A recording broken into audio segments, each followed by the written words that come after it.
వేసవిలో ఉష్ణోగ్రత తీవ్రంగా పెరగడంతో పాటు ఈ గ్రామీణ ప్రాంతంలోని అలాగే విశాఖపట్నం ఏజెన్సీ ప్రాంతంలో కూడా విషజ్వరాలు కూడా తీవ్రంగా ప్రబలుతున్నాయి. ఎందుకంటే ఎప్పటికి ఇయర్ స్టార్టింగ్ ఏదైతే ఉందో ఆ స్టార్టింగ్లో మొత్తం వాతావరణంలో వచ్చే మార్పుల వల్ల పిల్లలకి అలాగే వృద్ధులకి మహిళలకి వీళ్ళందరూ కూడా ఈ ప్రాంతంలో జ్వరాలు అనేవి తీవ్రంగా ఉన్నాయి.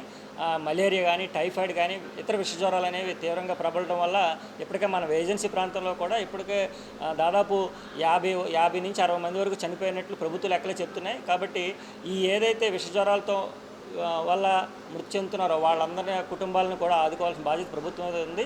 అంతేకాకుండా ఆ ప్రాంతాల్లో మౌలిక వసతులు ఏదైతే హాస్పిటల్లో కానీ పిహెచ్సిల్లో కానీ ఈ మౌలిక వసతులు మందులు వీటన్నిటిని కూడా అందుబాటులో ఉంచాలి.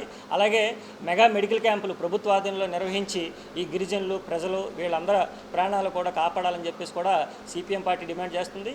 అలాగే ఎందుకంటే ఇప్పటికే ప్రతి ఏడాది కూడా ఈ సీజనల్ జ్వరాల వల్ల ఎప్పుడు చనిపోతూనే ఉన్నారు.